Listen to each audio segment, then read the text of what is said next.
यूं दी हमें आज़ादी के दुनिया हुई हैरान, ए कायद आज़म तेरा एहसान है एहसान। बानी पाकिस्तान कायद आज़म मोहम्मद अली जिन्नाह एक ऐसे रहनुमा थे जिन्होंने कभी अपने असूलों पर सौदा नहीं किया। बाबा कौम ने अपनी जानलेवा बीमारी को आखिरी दम तक दुनिया से छुपाए रखा, क्योंकि अगर अंग्रेज़ों और हिंदुओं को इसके बारे में भनक पड़ जाती तो पाकिस्तान की आज़ादी खटाई में पड़ जाती। कायद आज़म के इस राज को 20वीं सदी का सबसे बेहतरीन सियासी राज कहा जाता है। 200 अमीर मिलत पीर सैयद जमात अली शाह अपने दौर के बहुत नेक सीरत अल्लाह के बंदों में शुमार होते थे। उन्होंने एक दफ़ा कहा कि मोहम्मद अली जिन्नाह अल्लाह का वली है। इस पर लोगों ने हैरान होकर कहा, आप इस शख्स के बारे में बात कर रहे हैं जो देखने में अंग्रेज़ नज़र आता है और उसने दाढ़ी भी नहीं रखी हुई। तो सैयद जमात अली शाह रहमतुल्लाह अलैह ने कहा कि तुम उसे नहीं जानते हो, वो हमारा काम कर रहा है। पीर साहब के तकरीबन 10 लाख मुरीद थे। आपने ऐलान फरमाया कि अगर किसी ने मुस्लिम लीग और कायद आज़म को वोट ना दिया वो मेरा मुरीद नहीं। पाकिस्तान का ख्वाब देखने वाले शायर मशरिक हजरत लामा मोहम्मद इकबाल का सच्चाई पर मबनी एक मशहूर कौल है जिन्होंने कायद आज़म के लिए कहा कि मोहम्मद अली जिन्नाह को ना तो खरीदा जा सकता है और ना ही ये शख्स कभी खयानत कर सकता है। दोस्तों, ये तो कायद आज़म के किरदार के हवाले से दो बड़ी शख्सियात की गवाही है, लेकिन आज हम आपके सामने कायद आज़म मोहम्मद अली जिन्नाह की जहानत के ऐसे वाक़यात बयान करने जा रहे हैं जिन्हें जानकर आपको न सिर्फ खुशगवार हैरत होगी बल्कि आपके दिलों में जिन्नाह साहब की कदर व मंजिलत मज़ीद बढ़ जाएगी। आगे बढ़ने से पहले आपसे गुजारिश है हमारा चैनल इन्फो फैक्ट्री सब्सक्राइब कर लें और बेल आइकन पर क्लिक करें ताकि आप तक हमारी दिलचस्प वीडियोस पहुंचती रहें। दोस्तों, कायद आज़म मोहम्मद अली जिन्नाह अपनी सियासत के इब्तदाई सालों में हिंदू मुसलमान इत्तेहाद के बहुत बड़े दाई थे, लेकिन वक्त और हालात ने साबित कर दिया कि हिंदू कभी भी मुसलमानों को उनके हुकूक नहीं देंगे। एक बार कायद आज़म मोहम्मद अली जिन्नाह किसी जगह पर तलबा से खिताब कर रहे थे कि एक हिंदू लड़के ने खड़े होकर आपसे सवाल किया कि आप हिंदुस्तान को तकसीम करके क्यों हिंदू और मुसलमानों को तकसीम करना चाहते हैं, आप में और हम में फ़र्क ही क्या है। कायद आज़म ये सुनकर कुछ देर के लिए खामोश हो गए। ये देख कर हिंदू तलबा ने आप पर जुमलाबाजी शुरू कर दी। कुछ तलबा कहने लगे आपके पास इसका कोई जवाब नहीं। हर तरफ से हिंदू तलबा के जुमलेबाजी और कहकों की आवाज़ें सुनाई देने लगी। कायद आज़म ने एक पानी का गिलास मंगवाया। आपने थोड़ा सा पानी पी के इसे मेज़ पर रख दिया। फिर आपने एक हिंदू तालिब इल्म को बुलाया और इसे अपना जूठा पानी पीने को कहा। यह सुनकर उस हिंदू तालिब इल्म ने वो पानी पीने से इनकार कर दिया। फिर आपने एक मुसलमान तालिब इल्म को बुलाया और वही बचा हुआ पानी पीने का कहा तो वो फौरन आपका जूठा पानी पी गया।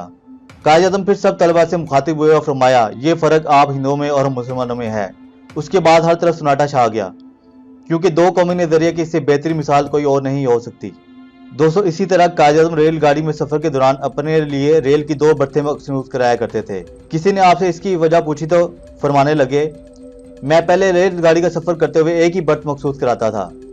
एक बार मैं लखनऊ से बम्बई जा रहा था, इतने में एक लड़की मेरे डब्बे में आकर दूसरी बर्थ पर बैठ गई।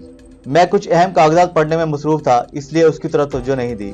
रेलगाड़ी ने जब थोड़ी सी रफ्तार पकड़ी तो अचानक वो लड़की धमकी देते हुए बोली, ए मिस्टर, तुम्हारे पास जो कुछ है फौरन मेरे हवाले कर दो, वरना मैं अभी रेल की जंजीर खींच कर शोर मचा दूंगी कि यह शख्स मेरे साथ जबरदस्ती करना चाहता है। यह सुनकर भी मैंने कागजात से अपना सर नहीं उठाया। उस लड़की ने फिर वही बात दोहराई, लेकिन मैं फिर खामोश रहा। मेरी खामोशी से तंग आकर उस लड़की ने मुझे झुंझोड़ा तो मैंने सर उठाया और अपने कानों पर हाथ रख के इशारे से कहा, मैं बहरा हूं, मुझे कुछ सुनाई नहीं देता। तुम जो कुछ भी कहना चाहती हो एक कागज पर लिख कर दो। उसने अपनी धमकी कागज पर लिख कर मेरे हवाले कर दी। कागज पकड़ कर मैंने फौरन रेलगाड़ी की जंजीर खींच दी और उस लड़की की तहरीर रेलगाड़ी के काम के हवाले कर दी। उस दिन के बाद से मैं हमेशा 2 बर्तें मखसूस कराता हूँ। दोस्तों, पाकिस्तान बनने के बाद बरतानिया के सफीर ने आपसे कहा कि बरतानिया का बादशाह का भाई आ रहा है, आप उनके इस्तकबाल के लिए एयरपोर्ट जाएं।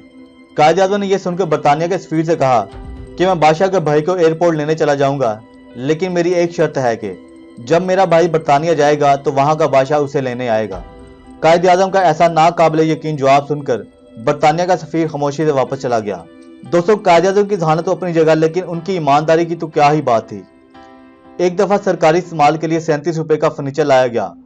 कायद आज़म ने फहरिस्त देखी तो 7 रुपए की कुर्सियां इजाफी आई थी। आपने पूछा ये किस लिए हैं, तो कहा गया कि आपकी बहन फातिमा जुमा के लिए। आपने वो काट कर फरमाया कि जाती इस्तेमाल की चीज़ों की अदायगी सरकारी खजाने से नहीं होगी, इसके पैसे फातिमा जिन्नाह से लो। 1920 में जब कायद आज़म मोहम्मद अली जिन्नाह की शादी हुई तो उन्होंने अपने गुसल खाना की तमीर में उस वक्त के 50,000 रुपये खर्च किए, मगर जब आप पाकिस्तान के गवर्नर जनरल बने तो आप 1.5 रुपये का मौदा ये कहकर लेने से इनकार कर देते हैं कि गरीब मुसलमान मुल्क के गवर्नर को इतनी महंगी चीज़ नहीं पहननी चाहिए। अल्लाह से दुआ है कि वो कायद आज़म मोहम्मद अली जिन्नाह पर अपना खास करम फरमाए اور ان کو جنت میں اعلیٰ مقام عطا فرمائے، آمین۔ دوستو، قائد اعظم کی شخصیت کے کئی ایسے پہلو ہیں جو آج بھی ہماری نظروں سے اوجھل ہیں۔ ان میں سے چند واقعات کو اجاگر کرنے کے لیے ہماری آج کی یہ کاوش اگر آپ کو پسند آئی ہو تو کمنٹ میں اس کا اظہار ضرور کریں۔ قائد اعظم کی ذہانت اور ایمانداری کو لوگوں تک پہنچانے کے لیے اس ویڈیو کو زیادہ سے زیادہ لائک اور شیئر ضرور کریں۔